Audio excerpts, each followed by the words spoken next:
এবং এখানে শিবিরের সেক্রেটারি গিয়েছিল না সশরীরে, এটার বিচার সাংগঠনিক সম্মত ইনশাআল্লাহ বিশ্ববিদ্যালয় প্রশাসন করতে বাধ্য হবে। আমরা সেই পরিস্থিতি, এমন একটা ওয়েটফুল সংগঠন হলো এই সাংবাদিক সমিতি, আর সেখানে 5 আগস্টের পরে ওপেন, কারণ কি ওদের কনফিডেন্স হলো আমরা যাই করি না কেন সোশ্যাল মিডিয়া আমরা সেটা ঐক্যবদ্ধভাবে করবো, এইটুকু আমরা ডেস্ট্রয় করে দেবো ইনশাআল্লাহ। মানে এই ধরনের সন্ত্রাসী কোনো কার্য আস্থা না এই বাংলাদেশে রাখা হবে, নিশ্চয়তা দিয়ে গেলাম, আশ্বাস না, নিশ্চয়তা দিয়ে গেলাম রবিবারে এটা প্রতিফলন করছে যে এখানে বিসি স্যার নিজে থেকে তারা এটা নিয়ন্ত্রণ করতে পারে না, তাদের সামনে এই ঘটনা ঘটে, সেটুকু আমরা ইনশাআল্লাহ সমস্যা নেই, আমরা এটা রবিবারে কিন্তু মনোবল হারানো যাবে না সত্যের পক্ষে। যদি ছাত্র দলের বিরুদ্ধে নিউজ করতে হয় এন থেকে উঠে সবার আগে ছাত্র দলের বিরুদ্ধে নিউজ করতে, ঠিক আছে? যদি অপরাধ করে থাকে আমার ছাত্রদল, যদি একজন কর্মী অপরাধ করে থাকে প্রথম নিউজটা করবো তুমি ছাত্র দলের বিরুদ্ধে, ওকে? এটা হলো আমাদের ছাত্রদলের সাংগঠনিক অভিভাবক মাননীয় প্রধানমন্ত্রী জনাব তারেক রহমানের নির্দেশনা, ঠিক আছে? তাহলে আমরা একটু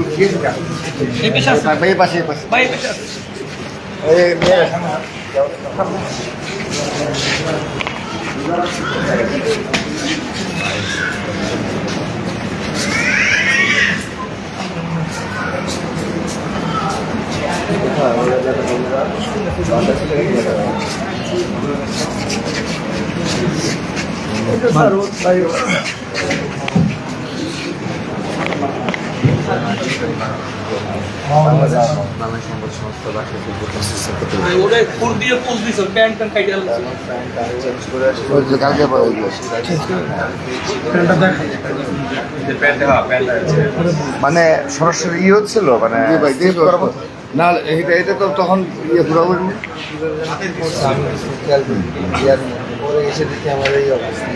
তোমাদের সাথে মানে স্টার্টিং কি কথা বলছিলাম, তো শিবিরের সেক্রেটারি ছিল, মানে যশোর জিএস ছিল।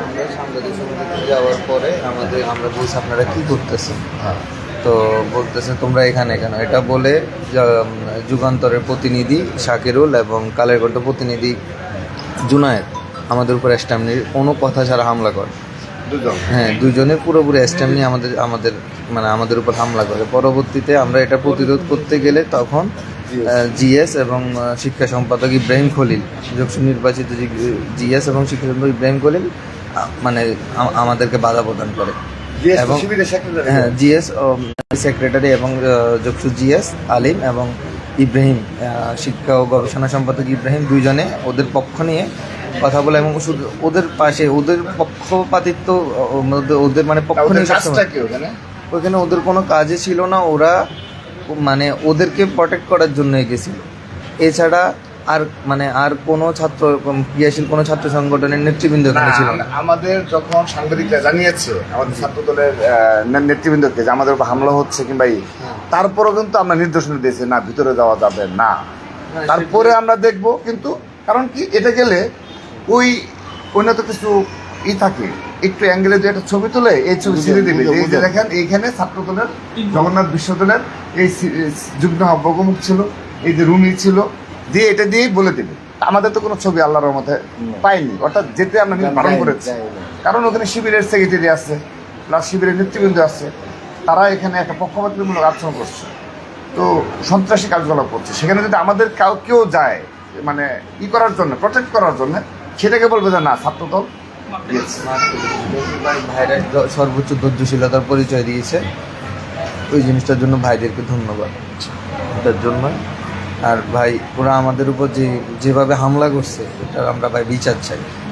এটুকু এখন আমি বলি, এই বাংলাদেশে ইনশাআল্লাহ অতীতে যাদের রক কাটার ইতিহাস, যারা এই ধরনের ভাবে পুরো বাংলাদেশের সকল অধিকাংশ বড় বড় শিক্ষা প্রতিষ্ঠানে যাদের অতীত ইতিহাস, এটা আমরা জানতাম যে টুডে টুমোরো তারা যখন যেখানে যা যেখানে প্রয়োজন যে অনলাইনে ব্যাশিং করা, শুধু অনলাইনে থাকবে তারা, আর যেখানে অফলাইনে এদের সন্ত্রাসী কার্যকলাপ প্রয়োজন তারা সেটাই করবে।